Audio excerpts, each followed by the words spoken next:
Good morning, boys and girls. All right, we are time for chapter 5 in Swindle. Where we left off last, the man with the plan was very disappointed because it looked like he had been swindled by Swindle, the owner of Palomino's Emporium, which sells baseball cards and comic books and things like that. So the guy told him that their card was worth nothing when it really could be worth over $1 million. So he decided that he was going to fight fire with fire, that it was stolen from him. He's going to steal it back. Let's see how this goes. Chapter 5. Ben's eyes very nearly popped out of their sockets. You want to pull out a what? Shh, whispered Griffin. It was lunch recess, and the playground was crowded. A heist. Like in the movies, a robbery? That's stealing. Not stealing, Griffin amended. Stealing back. There's a big difference. Are the police going to think so? What would the police think about a store owner who rips kids off? Griffin challenged. S. Wendell, Ben sighed with a sigh. Never trust anybody whose name sounds like Swindle. He's the ultimate swindle, Griffin agreed. He sure swindled me, and the only way to get that card back is to take it. What do you say? A hand came down on Ben's shoulder. I say it's time for Mr. Slovak's allergy medication, announced Nurse Savage. Oh, right, Ben explained, startled. Last thing he wanted was for the robbery to be overheard by the school nurse. He began to follow her through a maze of whirling jump ropes. Griffin grabbed his friend's wrist. Hey, if your allergies are so bad, he asked in a low voice, why aren't you sneezing from all the mold and dust in the old Rockford house? Ben shrugged. Maybe the medicine really works. Wonder what's up with that. Nurse Savage opened the door, and Ben disappeared inside the building. What the? Something jagged scratched Griffin in the back of the neck. He wheeled around to find a sixth grader the size of an NFL linebacker stabbing him with a long branch. Darren, what are you doing? Griffin shouted. Can't you tell, Darren? Vader jeered, poking the stick at the bridge of Griffin's nose. I'm field testing my new invention, the dumb pick. Sorry, I thought your head was a coconut. Angrily, Griffin slapped the branch away. It's a smart pick, you idiot, and it's a miracle of technology, I might add. He will never have admitted his own doubts about his father's brainchild to Darren. You wouldn't even know about it if you weren't such a snoop. I wasn't snooping, Ben defended himself. My mom had the papers spread out on the kitchen table. Mrs.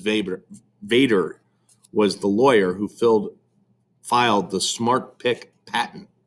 Yeah, and way to blab about it all over the school, Griffin accused. Excuse me for making such sure a brilliant inventor gets some credit. You guys will be rich someday. You know, when millions of people decide to quit their jobs and start picking fruit. Shut up, Griffin thundered. You've always got so much to say, but when it comes down to action, you're nothing. What about the old Rockford house, huh? Where were you on Friday night? I had the flu, Darren mumbled. You don't look like you're at death's door. I was a 24-hour bug, Darren exclaimed. There's a lot of that going around, Griffin chuckled disapprovingly, raising his voice to reach some of the other sixth graders nearby. Nice show of solidarity, you guys, leaving Ben and me to stand up for the kids in this town. Sorry, Griffin, said Antonia Benson, who went by her climbing nickname, Pitch. My family was at the indoor rock wall. I completely spaced. Me too, admitted Marcus Oliver. Totally blank, man. Griffin was unconvinced. You guys didn't blink when it came to filling Ben full of stories about railway spikes and possessed pets. There's no such thing as a possessed pet, lectured Savannah Drysdale. Animals are all innocent inside. And speaking of animals, that's why I couldn't be there on Friday. Madame Curie was about to litter my hamster. And, Pitch prompted. It was a boy, Savannah reported happily. And another boy and 3 girls. Well, I don't miss it for any dumb reason like that, said Logan Kellerman haughtily. I had an audition for an acne cream commercial. I had to stay home and rehearse. Rehearse what? Darren laughed. Squeezing zits? That shows what you know about acting. It's all emotion. The audience has to really believe my heartbreak about having another pimple. You are a pimple, Darren grunted. Whatever the reason, we're all sorry, Pitch put in. We shouldn't have flaked out on you that way. Maybe some of us were a little scared. Maybe we just didn't think it was worth it. Walking past that big pile of rubble this morning, I wish I had been there. Our loss. You bet it's your loss, Griffin said resentfully. But with the fruits of their adventure, the Babe Ruth card, in S. Wendell Palomino's chubby hands, he was in no mood to tell them why. Mr. Martinez's students were working on their creative writing assignment when Ben got back to class later that afternoon. He deliberately avoided Griffin's searching eyes as he took the seat next to his friend. Let's get together after school and start working out the plan, Griffin whispered eagerly. Every second he'd spend with the nurse, Ben had been dreading this conversation. Since the days when Griffin's plans had involved bicycles with training wheels, Ben's always been in. It had become as constant as the sunrise. That was what made this so difficult. Griffin, I can't. Obviously, we'll have to do some surveillance on the store, Griffin went on. Pinpoint the weak spots. Ben wasn't even surprised that Griffin had missed the refusal. Once his friend was on a mission, nothing short of an earthquake would get his attention. You're not listening, man. I can't do it. The answer's no. That was the earthquake enough. What are you talking about? Griffin asked. Why not? Ben looked at him helplessly. Where do I start? It's against the law. We'll never get away with it. And it's just plain wrong. It isn't wrong, Griffin said stoutly. What Swindle did, that's wrong. We're just setting it right again. Okay. So it's not wrong, but it's wrong for us. We're not burglars.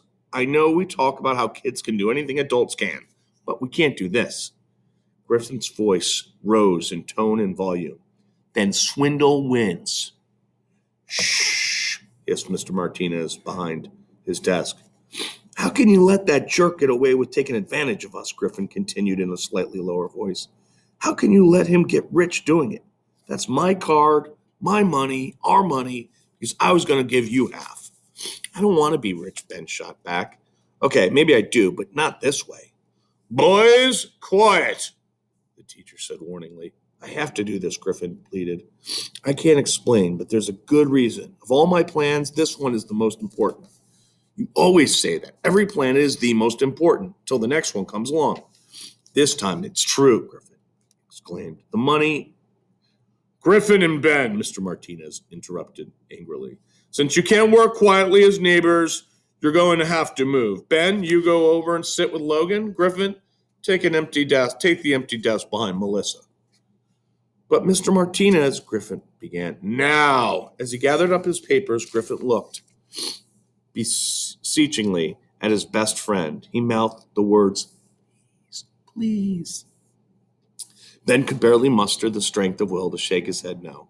Griffin's despair was total. Year in and year out, there had always been one constant, one thing that could be relied on through floods and asteroid strikes, the unchanging fact that Ben was willing to follow him anywhere. Yet today, with so much at stake, his loyal friend had let him down. He never felt so helpless. Well, let's see if they end up trying to get this card back. All right. That leaves us to chapter 6. All right. Have a great day.